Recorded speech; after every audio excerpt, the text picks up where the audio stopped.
भगवान की मर्जी में जो लोग अपनी मर्जी मिला देते हैं ना, वो हर हाल में खुश रहते हैं। बेटा हो जाए तो खुश रहो, ये समझो कि ईश्वर की मर्जी है, खुश।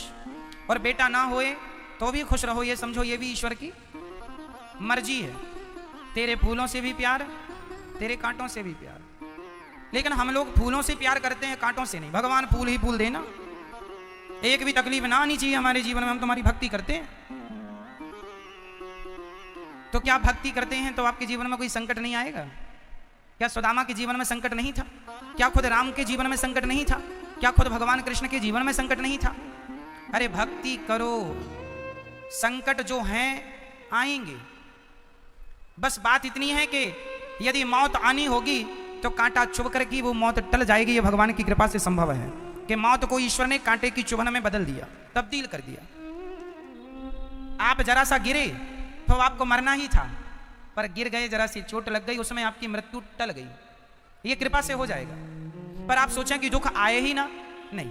दुख तो माता सीता के जीवन में भी आया। शायद माता सीता के जीवन से बड़ा दुख आप में से किसी के जीवन में आ ही नहीं सकता। क्या माता सीता से बड़ा दुख आज इस धरती पर कोई महिला, कोई नारी क्या इतनी दुखी है जितनी माता सीता थी?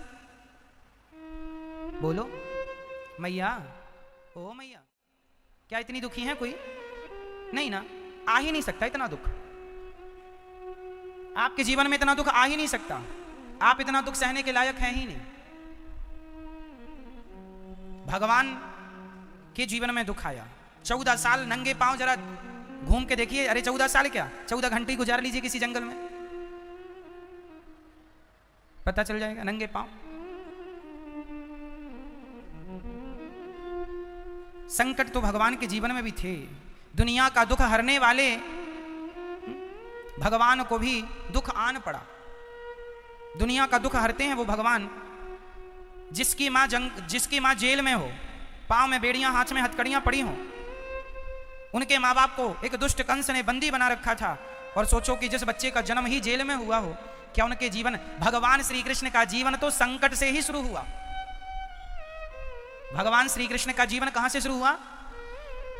आप और हम पैदा हुए थे ना, तो हमें माँ ने दूध पिलाया था। लेकिन भगवान ऐसे थे कि पैदा होती उन्हें माँ का दूध भी नसीब नहीं हुआ, तुरंत उन्हें ले जाना पड़ा दूसरी जगह। क्या ये कष्ट नहीं था? क्या ये दुख नहीं था? भगवान के जीवन में भी दुख आया है मेरी माँ। इसलिए कभी भी दुखों से विचलित ना होइए। दुख तो आएगा, तुम भक्त हो या खुद भगवान ही क्यों ना हो, दुख तो आएगा। ना तुम्हारे बाप दादों को कोई बचा पाया दुख से, ना तुम्हें कोई बचा पाएगा। दुख आएगा, पर भगवान की भक्ति करते रहोगे, शरण में रहोगे, तो दुख कब आया कब चला गया भगवान पता भी नहीं लगने देंगे। बस ये छू के कब चला गया। दर्द तो सबको होता है मेरी माँ। बस भगवान से ये कहना चाहिए कि प्रभु जब दुख देना तो दुख को सहन करने की, बर्दाश्त करने की शक्ति भी दे देना, वो मेरे में नहीं। इसलिए कभी दुख से भागना नहीं चाहिए। और भगवान की भक्ति इसलिए ना करो कि हम दुखी ना हो। अरे दुख तो आएगा, तुम्हारे कर्म दंड तुम्हें भोगने। भीष्म पितामह कितने बड़े भक्त थे भगवान के, उन्हें बाणों की सैया पर लेटना पड़ा। माता सीता तो भगवान की पत्नी है, 2 बार वनवास जाना पड़ा, 2 बार। एक राम जी के संग और एक अकेले। राम जी के संग तो फिर भी ठीक था। इसलिए पक्षी कभी ना पाला करो पिंजरे में। यदि तुम्हें पक्षी पालने का शौक है तो अपने घर के आंगन में नीम का, वट का और पीपल का पेड़ लगा दो। अपने आप हजारों पक्षी उसकी छांव में आएंगे, अपने आप दर्शन होगा। एक पिंजरे में एक पक्षी को क्या कैद करना, एक बड़ा सा वृक्ष लगा दो, अपने आप हजारों पक्षी आएंगे। क्यों, क्या सही है?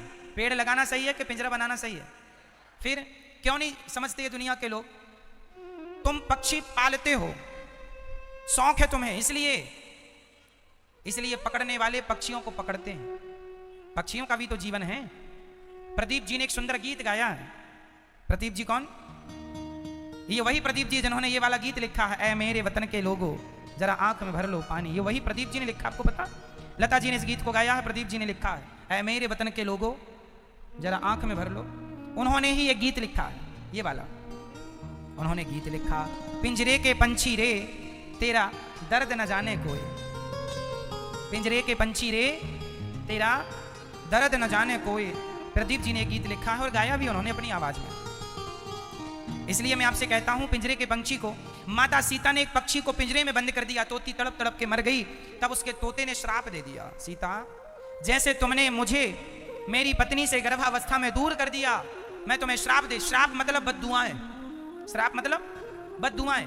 उस पक्षी ने बद्दुआएं दी कि जैसे मैंने अपनी पत्नी को अपने से दूर पाया गर्भावस्था में, जब तुम गर्भवती होगी तो तुम्हारे पति भी तुम्हें अपने से दूर कर देंगे और कारण मैं बनूंगा। वही पक्षी अयोध्या में धोबी बन के पैदा हुआ और उसी के कारण माता सीता को वनवास जाना पड़ा। तो कर्म दंड तो माता सीता को भोगने पड़े तो आप और हम बच जाएंगे। इसलिए कहता हूं गलतियां ना करो, पाप करने से बचो, गलत निर्णय लेने से बचो, गलतियां ना करो। कर रहे हो अभी अच्छा लग रहा है, जब इसका परिणाम आएगा तब खून के आंसू रोने पड़ेंगे।